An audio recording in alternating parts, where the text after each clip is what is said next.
Hello everyone, welcome to my channel. I hope everyone is having a wonderful day.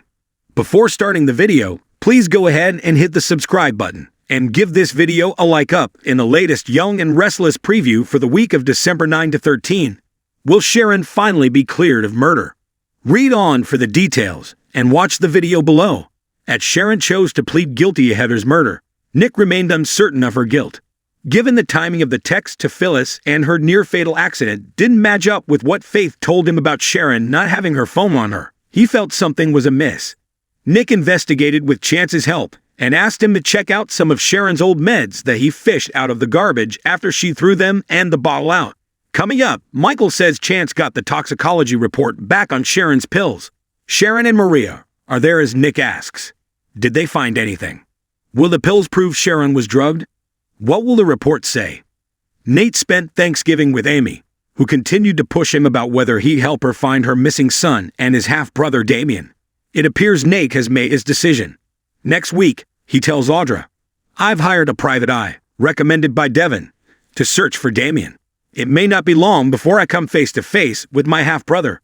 Last week, Jordan in disguise snuck around Genoa City to try and find out information on Sharon and how she and her family were suffering thanks to her and Ian's machinations. She even had a run-in with a puzzled Kyle and Claire. Next week, it's Ian's turn to go snooping, as Jordan says to him, "I think it's time you got out there to see the world." Ian, in a hat, muses, "Well, it has been a long time. I just hope the dear people of Genoa City are ready for me. Who will Ian run into? And could the twosomes' love of playing with fire be what gets them caught?" Be sure to read the Young and Restless spoilers to learn who Victor once again has his doubts about and what surprising individual Billy is teaming up with. The tiny town of Maplewood had always been a quiet, unassuming place where time seemed to trickle by at a leisurely pace.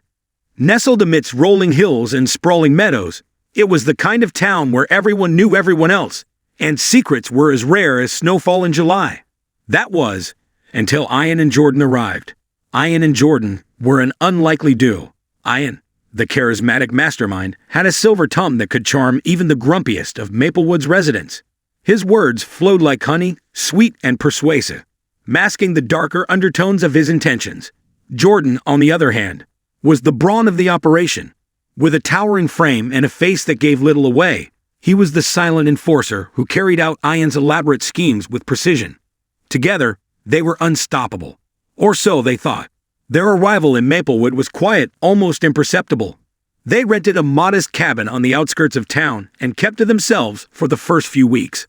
To the townsfolk, they were just another pair of city dwellers seeking refuge in the simplicity of rural life. Little did anyone know, Ian and Jordan had a much grander and more nefarious plan in mind. Their first scheme was simple but effective. The Maplewood General Store, a family-run business that had served the town for generations, became their target. The plan was to siphon money from the store's outdated accounting system, a vulnerability Ian had noticed during one of his casual chats with Mrs. Whittaker, the elderly store owner. One chilly evening, Ian and Jordan made their move. Ian distracted Mrs. Whittaker with a story about his ailing mother, while Jordan slipped into the back office. Within minutes, he'd have copied account information onto a flash drive. It was clean, quick, and seemingly flawless. By the time Mrs. Whittaker locked up for the night, the duo was back at their cabin, poring over the data they'd stolen.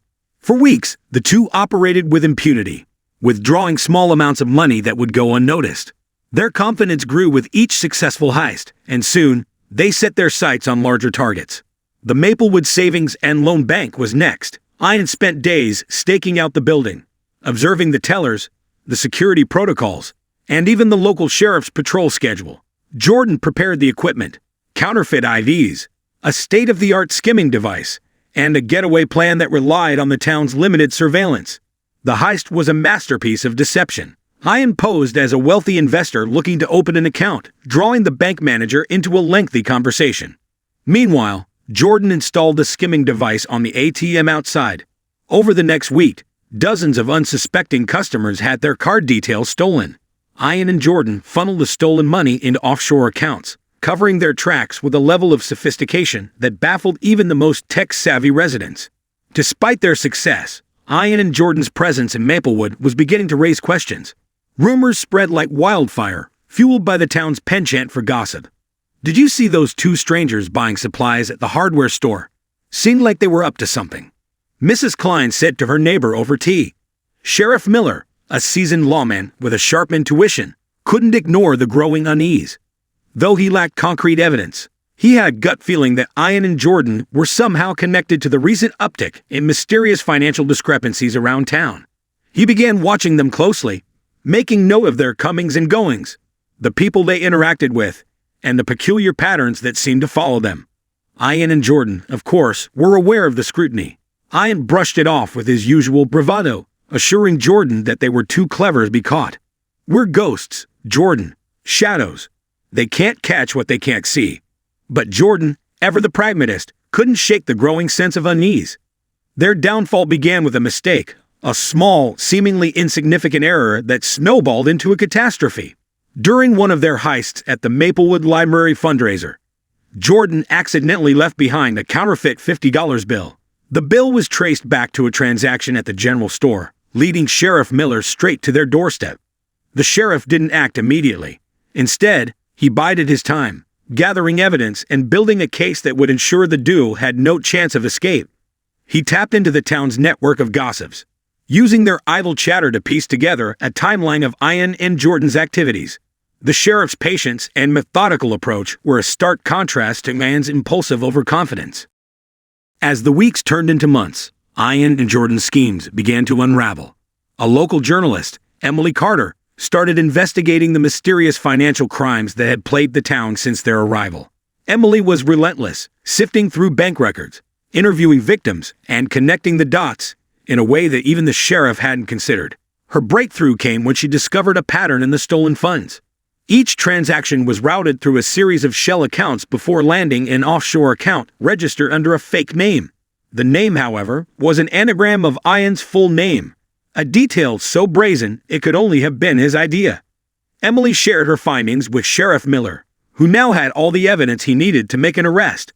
The sheriff organized a sting operation, enlisting the help of a few trusted deputies, and even some of the townsfolk who had fallen victim to Ian and Jordan's schemes.